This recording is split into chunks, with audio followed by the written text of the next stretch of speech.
To kick off the card on the UFC Fight Night Nashville, there's one fight that kicks it off. The fight that kicks it off is the most, I guess, looked down upon fight, or not looked down upon, but not as talked about fight because it is in the Fight Pass. Usually when people think of UFC, they're like, the UFC cards, they're usually like, well, the Fight Pass, usually they're not the most entertaining, or usually they're not the highest star, so people kind of overlook them. But I'm here to talk to you about the beginning fight, the opening fight of the Fight Pass, which is Hector Sandavol versus Schnell, who both teams come from really good camps. Hector comes from Team Alpha Male in Sacramento. Schnell comes from Coconut Creek, Florida, with American Top Team. Both have great striking. If you look at their last fights, even though Schnell just got KO'd, both guys are really good at striking, but they're different styles. You know what I'm saying? So one is heavily boxing favored. You can just tell. And I train boxing, so I'm not gonna say that I know everything about boxing, but I kind of, you can see the difference in it. Schnell trains out of Coconut Creek, and he has a boxing coach named Ali Davis, who's the son of Howard Davis. Howard Davis was an Olympic gold medalist who beat Sugar Ray Leonard. So Ali Davis, if you were to watch the countdown when Amanda Nunes versus Ronda Rousey, you can see Amanda working with Ali Davis, and her lateral movement was fucking phenomenal. If you actually look at it, you see her like bobbing her head, ducking under the punches, doing a 1-2 and then stepping out, creating that distance so that she can't get countered on. It was honestly, watching it from boxing, from what, because that's what I try to do and that's what I train and everything. Watching it from there, I was like, damn, her footwork is on point. I was even shocked of how advanced she looked. You know what I mean? Because everyone just like, before, Amanda Nunes is known for having heavy hands, but like footwork and everything, is just like, you have to respect her on that. She actually has great hands. It's not just a lucky punch that she does, or she just knows how to punch. It's like her movement and her ability to kind of come in on you, get out of the pocket, come in the pocket, get out of the pocket is phenomenal. And you see that in Matt Schnell's fight versus Rob Font. Matt Schnell's able, I remember there's one where Rob Font came with a left hook and he fucking ducked under it and he countered right back. And I was like, damn, this guy has fucking crisp boxing. He's not very kick heavy, and I see him throw kicks, but not a lot. I see him, he's usually more of a boxer, and I mean, he's good at it. I'm not gonna lie to you. Whereas then you go with Hector, and Hector kind of looks like TJ Dillashaw. You can tell that they train together a lot. They're probably training partners a lot, and he moves just like him in a way. I don't want to say just like him because I kind of want to give him his own respect for his own style, but that's the easiest way to compare it to you to get you to be interested in this fight. He moves a lot like TJ Dillashaw, unorthodox, switches stances, and he marches you down, like he marches down and he walks you down, and just, he's not scared of you. He has heavy hands, and if there's one part when he fought Freddie Santana, go back and watch it. I believe in the second round, Freddie Santana comes with a right hook and he ducks under it and counters it, and I'm just like, damn, like I knew his striking was good, but when he I think when you talk about striking, people underestimate defensive striking. You know what I mean? People underestimate the movement of striking.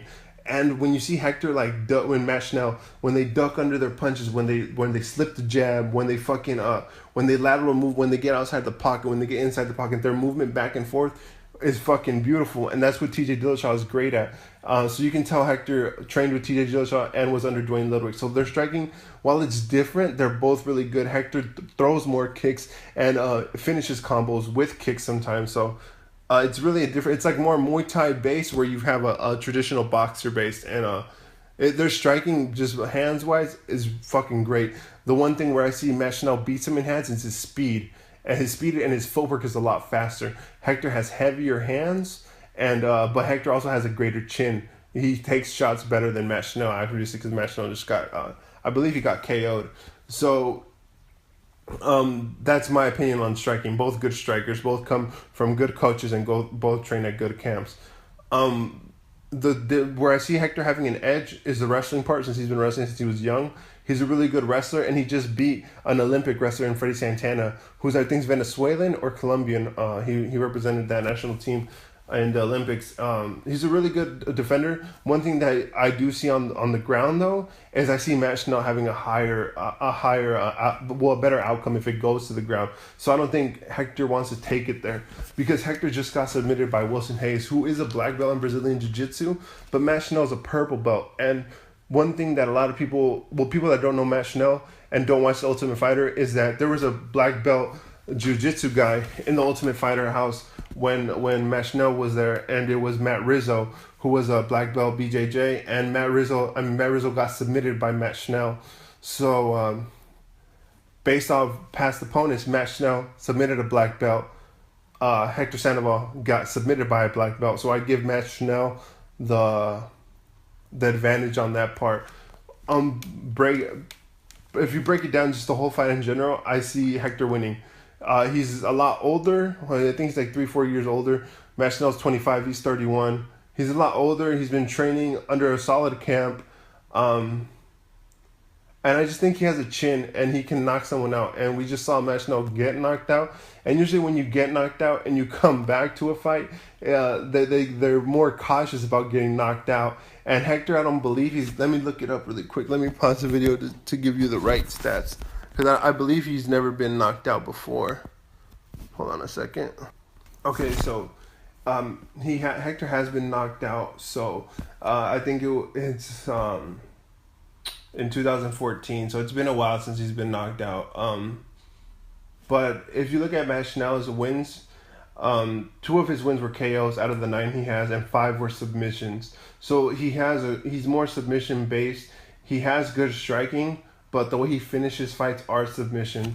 Where if you look at Hector only has 2 submissions, 8 decisions, and 3 KOs. So if he wins, it's most likely by decision, how he just won with Freddie Santana.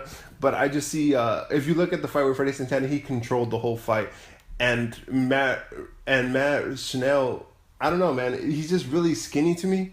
He's really skinny and he doesn't have a lot of power and a lot of weight. So I think Hector, I think Hector can dominate him. And since he is stronger and he has more power, I think he can knock out Matt Schnell. So my prediction for it, I believe, just based on everything, just based on fights alone, Hector wins by a decision, and a good decision by that. And Matt Schnell, if he wins, it's submission. You know? So both only have 3 losses. I'm just going based off what I see happen, what's recent too.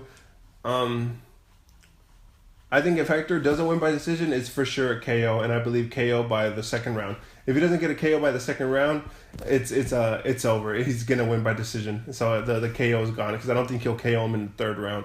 But so I'll go 2nd round TKO by Hector, and then if anything, I'm gonna go if Matt Schnell wins. Sorry, I see him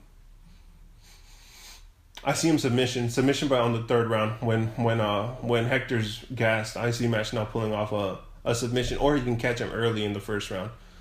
But that's my prediction for the fight. Tell me what you think. If you actually know these fighters, tell me what you actually think about the fight. And if you don't know these fighters, I'm telling you, watch Matt Schnell. Sorry, watch Matt Schnell face Rob Font. Before he got KO'd, he has a lot of clean movement, and he has a great lateral movement. And then Hector's last fight against Freddie Santana, watch that fight. He dominated everywhere, and it was literally all 3 rounds were him. It was 30-27 decision, and it was actually an entertaining fight. Mostly, I know a lot of fans like the KOs and everything. I don't mind if it's the full 3 rounds, as long as it's entertaining and it's a good fight. And Hector was entertaining. Just go back and watch those 2. But I'm telling you, man, this is actually a fight to keep your eye on.